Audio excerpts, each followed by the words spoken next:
Listen to the people. Listen to humanity. Listen to the parrot. Parrot TV. Parrot TV. Parrot TV. Parrot TV. Parrot TV.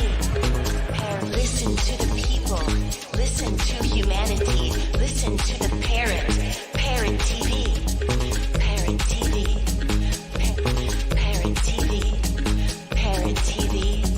Parrot TV. Listen to the people. Listen to humanity. Listen to the parrot. Parrot TV. Parrot TV. Parrot TV. Parrot TV. Parrot TV.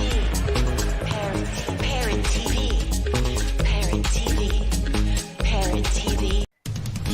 Hi, I am Dustin Pickering from Parrot Literary Corner. You know me, your noble and honest host, and I've got exciting news for you. Last anthology, Series 1, The Literary Parrot, did such a great job. We want to continue to provide this community service to our viewers and to our contributors to the program. So please get up and get a copy immediately.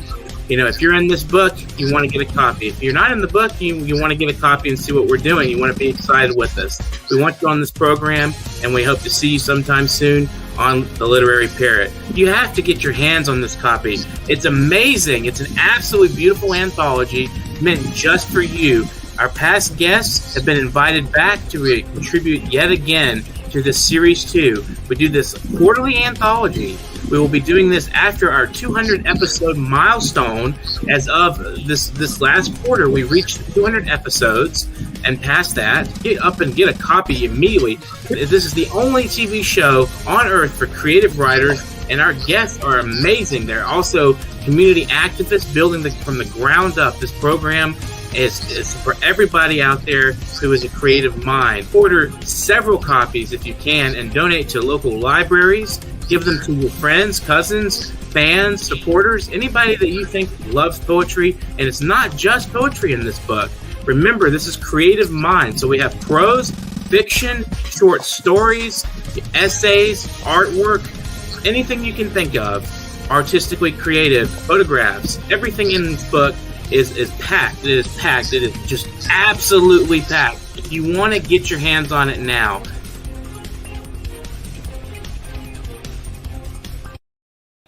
hello, welcome to World Inkers Network. I'm your noble and honest host, Dustin Pickering, and today we have the Poetry Beast celebrating Eye of Reality.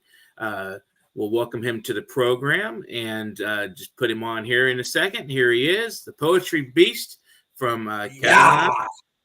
Awesome. So tell us about your new book. What's fresh in this book, the Eye of Reality? Well, this book, The Eye of Reality, is as usual in me is a bilingual book.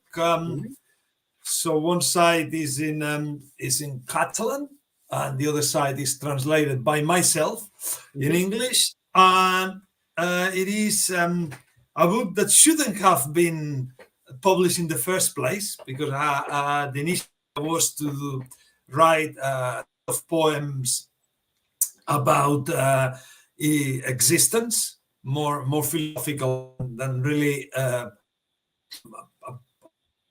book about the realities of the world.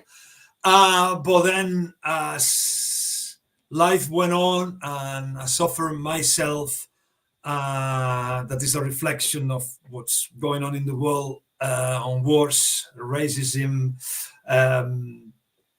inequality, poverty. The book came across, you see, and I just couldn't really stop my inner self to just write a book with 5 sections that is called, like you just said, the consciousness of reality. So, for example, the first one is the Earth, and is followed up by this wonderful Sumi painting by the Japanese artist Ryoko Minamitani. So there's another chapter about abuse to women, especially about war, and I left the rest for people to buy the book and investigate. So as the first one was like a kind of the Year of Eternity was a kind of like a first epoch poems, like suddenly like a kind of like a volcano exploding on randomly personal experiences, you see, and issues with society. This one was aimed to the main issues that we all in the world, all of us, are suffering. Right. Like I mentioned, environmental impacts, abuse of women, poverty, etc. And it was a really painful but very mystical experience to write this book. As you know, and the Poetry Beast doesn't really plan the poems. Things come to me and I write. It's like I got this facility, or this gift to or this shamanic energy that gives me the literature.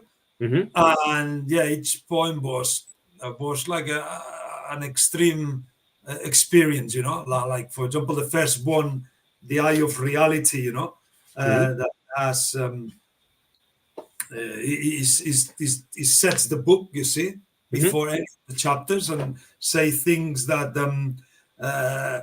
that something like the eye of reality shuts out the enforced silence to free the millions of entombed screams.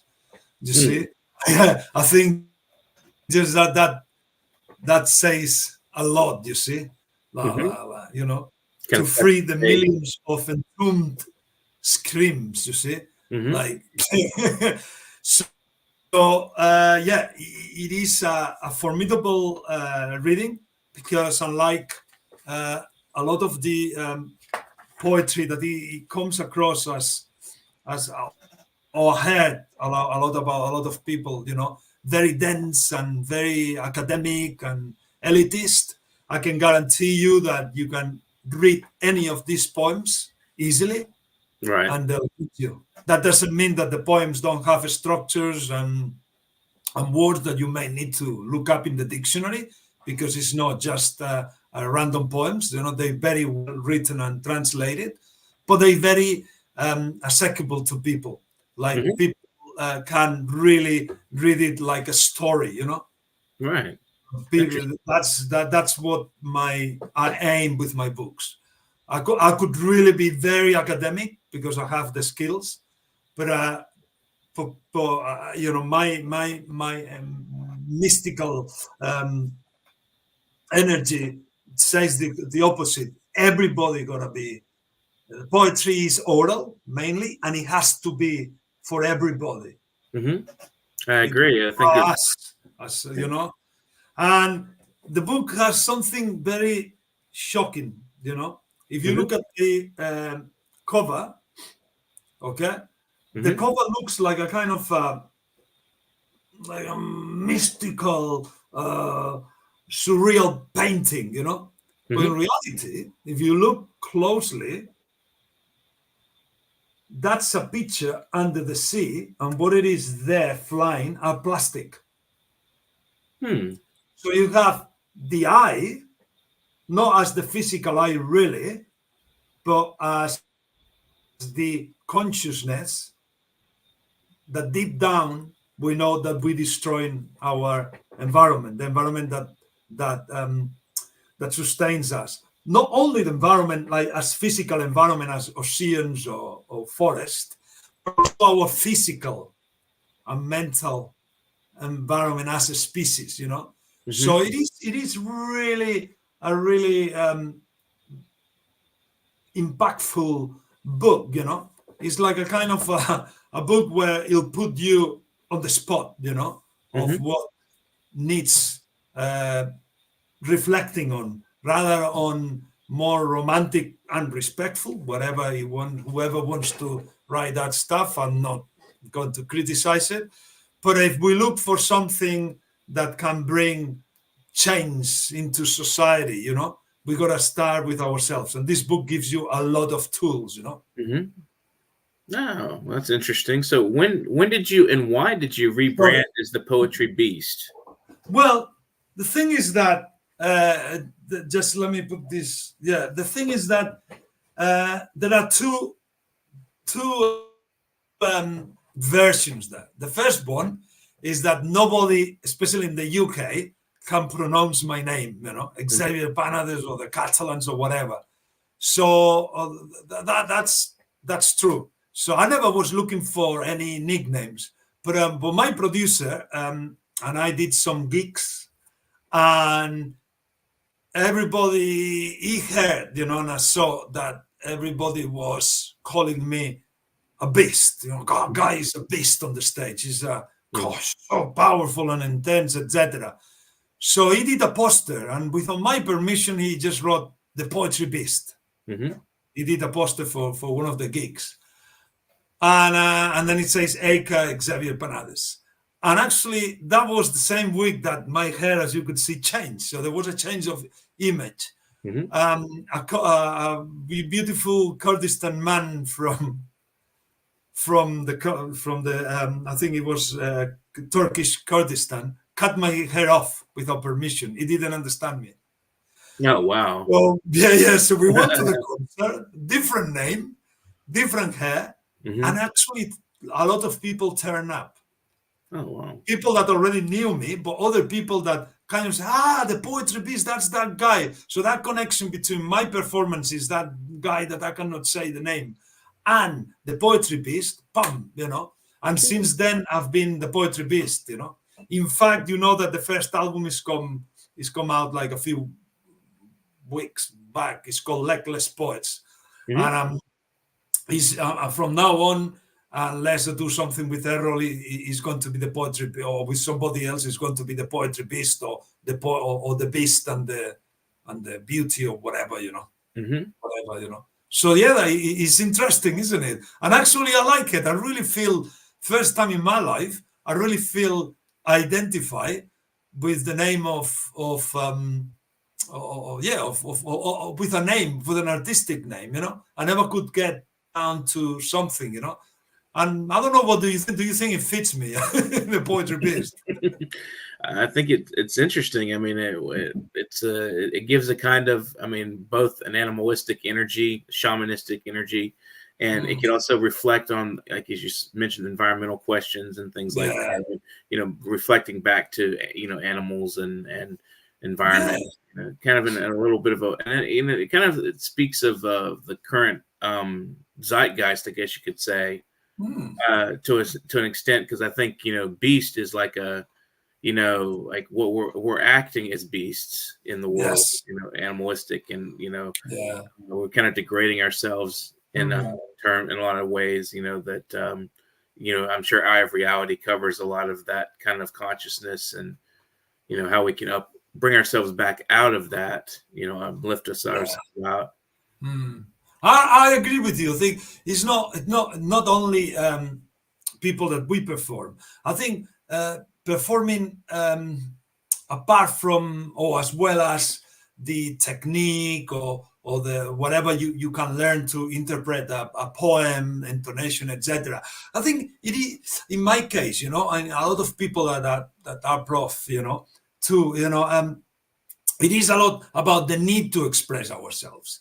And that is the first step, I find a lot of people in my cons, in my way, that they can, there is a more intellectual or more want to, when they perform, and it's fine. I'm not criticizing that, but that kind of unsaid or undefinable, or something that cannot be defined, that you need to express yourself. It's human. It's everybody, anybody. That you don't need to be a poet or an actor or whatever. I think, and I agree with you, everybody need and has the right to express themselves as much as they have the right to be with themselves every day, at least 20 minutes. That's another one, to be with ourselves is so important, it's so enjoyable, you see, and the need to express ourselves, whatever like mumbling or whatever, or with a poem or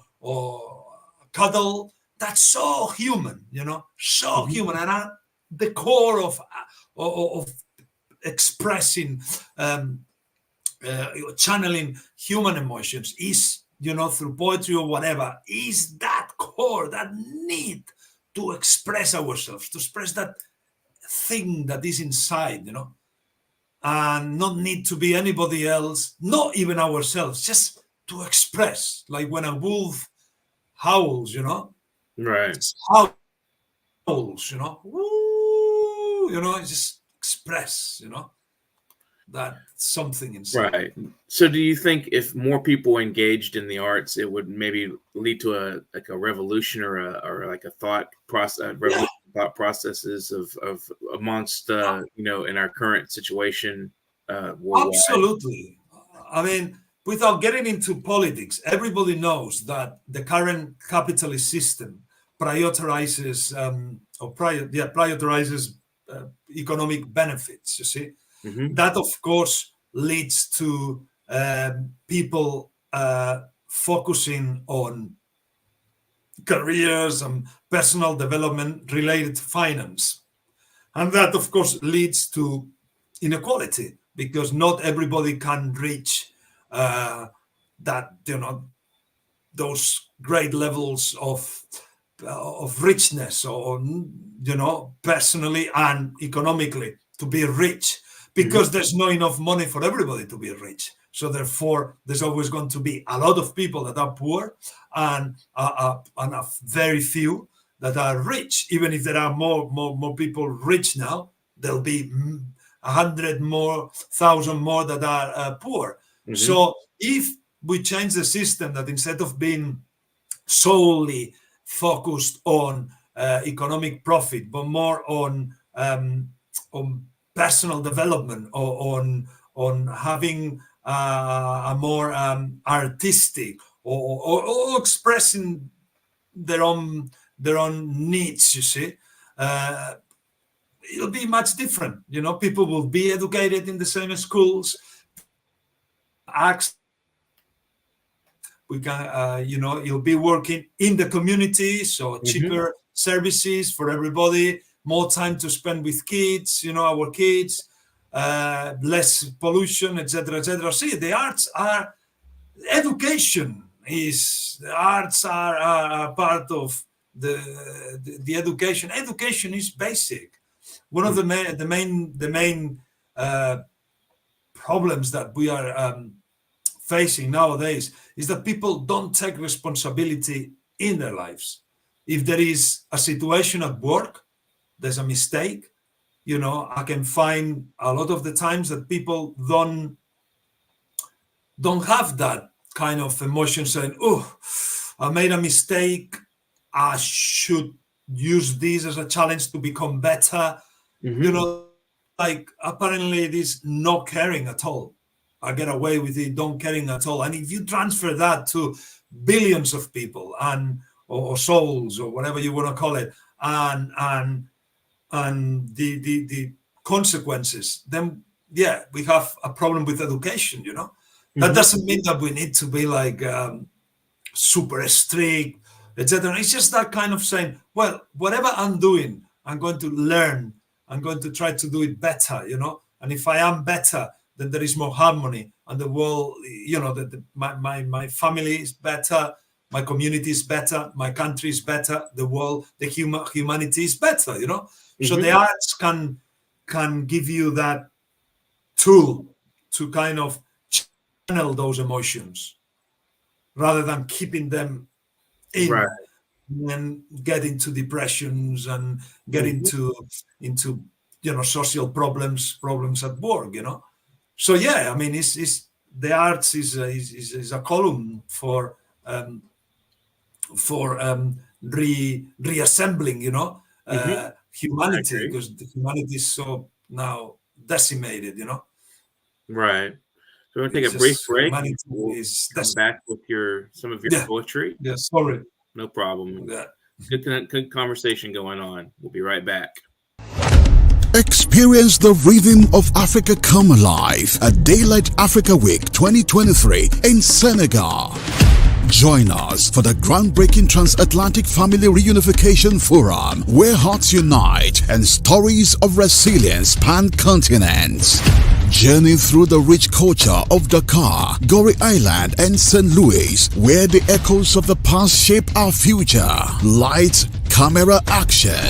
Be captivated by the film screening and cinema forum, a celebration of African American women in cinema in collaboration with Daylight Africa. Network with visionaries and trailblazers during our social and economic networking events. Together, we'll build bridges to a brighter future. Daylight Africa Week 2023 in Senegal. An unforgettable journey awaits you from September 2nd to 10th. Reserve your spot now at www.daylightafrica.org. Terms and conditions apply. Events are subject to change.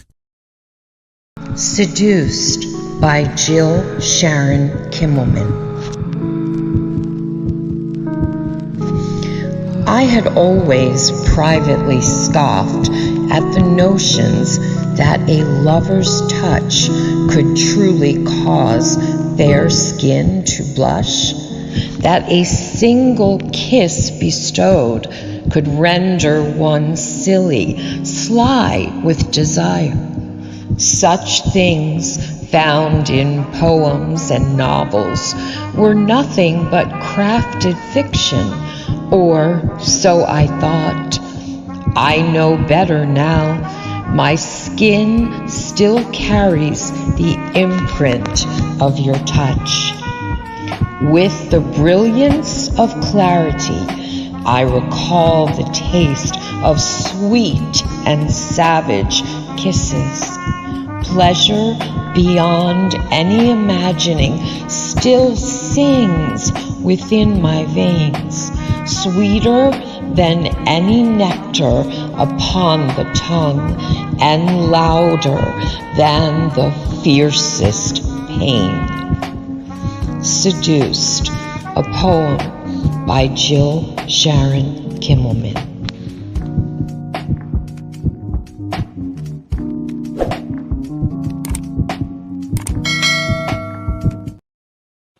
Welcome back to World Inkers Network. I hope you enjoyed that piece by Jill Sharon Kimmelman called Seduced. We have the Poetry Beast with us today, and he's going to read us some beastly poetry. So go for it. Put you on here on the center. Go ahead and read a couple of poems for us. Actually, I'm going to start with a poem by Harriet Lowenhelm, translated to English by Charlotte Haynes, I suppose, if she is from the UK. I've been invited by Right to Word, in particular by our co-director Dominic Williams, is a local poet. Is Bart, quite an interesting character. You should interview him. And there is this project with Sweden called Ripples, and to do a performance of this poem that I chose. And I'm gonna have to do a video, but I like to start with this poem, because I think that it is important to also cherish other poets, and then I can do some in Catalan from the Eye of Reality. And it's called One Time a Kingdom. It's quite short, and see how it goes, because I've just been, as I said, reading it and kind of studying it. So I'm not going to perform from memory, but I'm going to read it. Okay. So one time a kingdom. So it says, one time a kingdom, I ruled over Asia. Honey and milk in that land overflowed. Golden the harvest, I reaped in it, Asia. Precious the gems in its rich mother lode. milk and honey. Eja, Eja! Am I not its king today? Are all these riches no more mine? Are these riches no more mine? Milk and honey, Eja, Eja! Am I not its king today? Is the kingdom no more mine? Is the kingdom no more mine? That's it. Just a short. Very short, very passionate. Thank you. Yeah, I do like it because it comes about as kind of you don't know whether if it is a king or it is someone that is delusional or it is just someone having a joke, or joking, Right. So it's quite an interesting poem, and it's very metaphoric, like milk and honey, Eja, Eja. You just don't know what do you mean about milk and honey, a kingdom, giving milk and honey. I like it. It's got a lot of depth, and it's also quite short and easy to understand. It's quite accessible to, so see how it goes, see what kind of video I'm doing with that. Is, keep following the poetry beast, So you can read another one if you'd like. Yeah, I'll read. I think it'll be interesting to read one in Catalan. Okay. I am working in a few projects. One of them is a new set of poems in Catalan. Some of them are already recorded, and I'm in collaboration with the same Japanese artist that is put the Sumi paintings, or let me use her Sumi paintings in the book. It is a very different. It's more kind of slower than the others. I do recite calma, but it feels like I have even more passion in it. It's more intense. Like it is, I think reciting slowly, it kind of like gives me more time, to add or push more diversity in it. So I'm going to find I'm going to find a book, a poem actually called Smile. This poem is about a personal experience of a couple where the husband was immobilized and the wife left temporarily her career as a lawyer to take care of her husband until he passed away. So I used to go to their home and help them with the caring, personal care and other care. The only way he could communicate was through the eyes and sometimes a little smile. And that's why the name of the title is a Smile. So he says, sempre esperant a la porxada. Els ulls són l'única porta entre el món interior i l'exterior. La resta descansa perpètuament.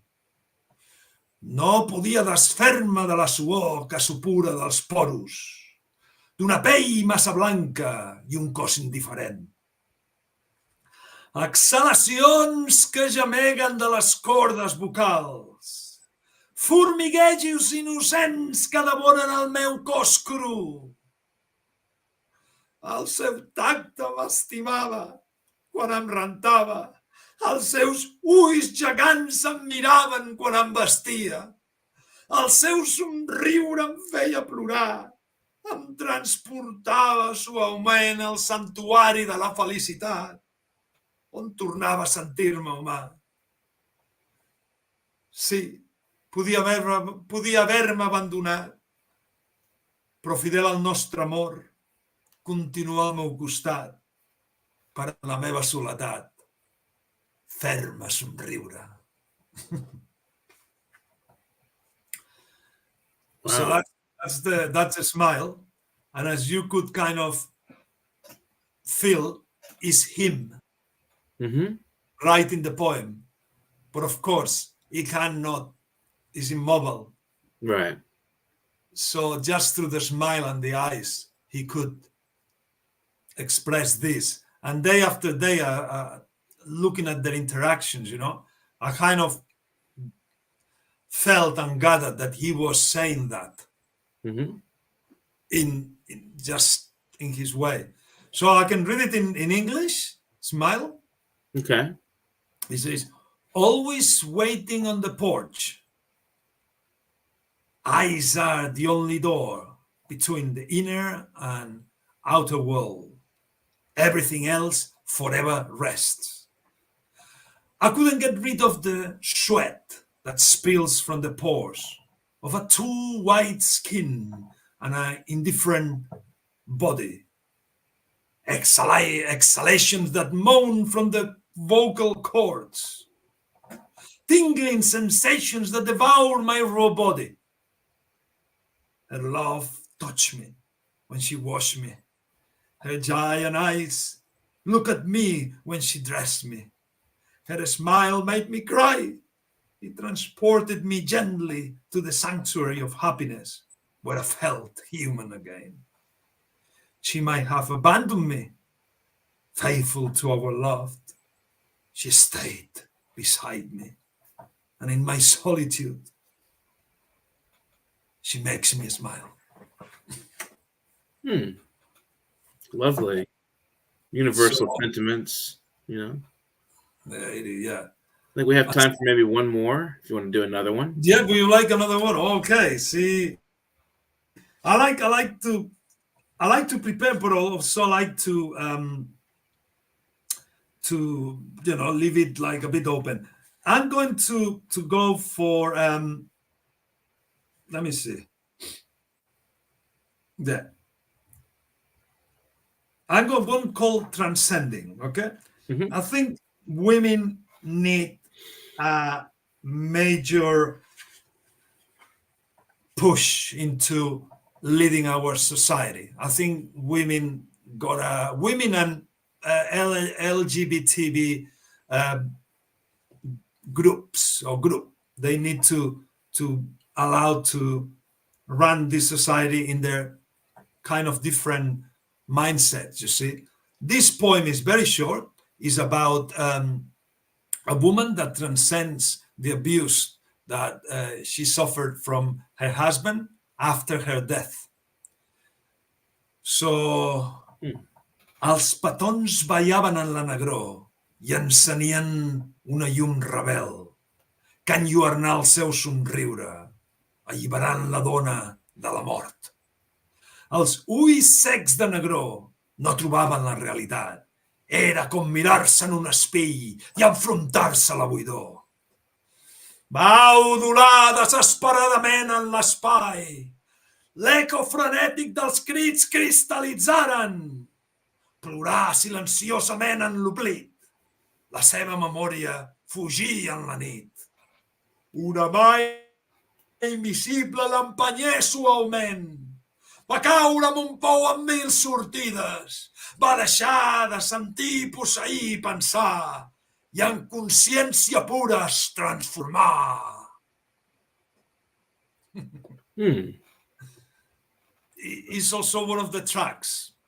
So in English is kisses danced in blackness, igniting a rebellion light that dazzled her smile, freeing the woman from death.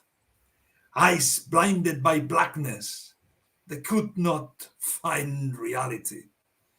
It was like looking into a mirror and confronting emptiness. She howled desperately in space. The frantic echo of the screams crystallized. She cried silently in oblivion. Her memory fled in the night. An invisible hand pushed her gently. She fell in a well with 1,000 exits. She stopped feeling, possessing, and thinking. In pure consciousness, she was transformed. Well, thank you so much for being on the program today, the Poetry Beast, World Inkers Network. It's been wonderful talking with you, and beautiful performances of your work and others. You know, I like that you left the stage open for other people, and I look forward to interviewing you again in the future. So just keep the work going, keep the poetry coming out, and Eye of Reality. It's a bilingual collection. Take a look at that. You can find that online, I'm sure. And you've also got some spoken word and some performances online on, I believe, Bandcamp. Is that the site you can find that at? Great. It's been wonderful talking with you. So we'll close out here. Wonderful. Thank you very much. Always a pleasure being in your program, Dustin. Thanks for your help and support. Absolutely. You've been watching World Inkers Network, and if you want to donate to our program, we have a PayPal handle here, support. It's the paypal.me/nyparrot.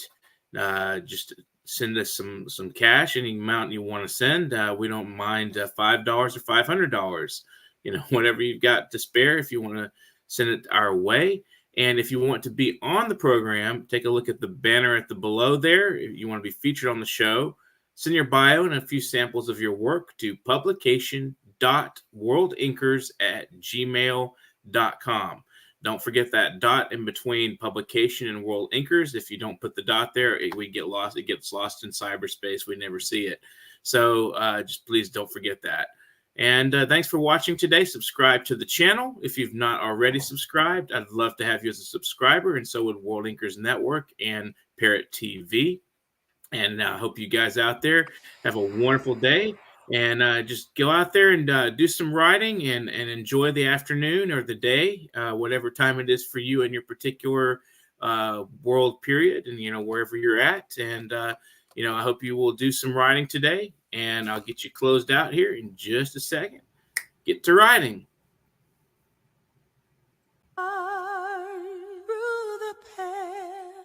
Listen to the people. Listen to humanity. Listen to the parrot.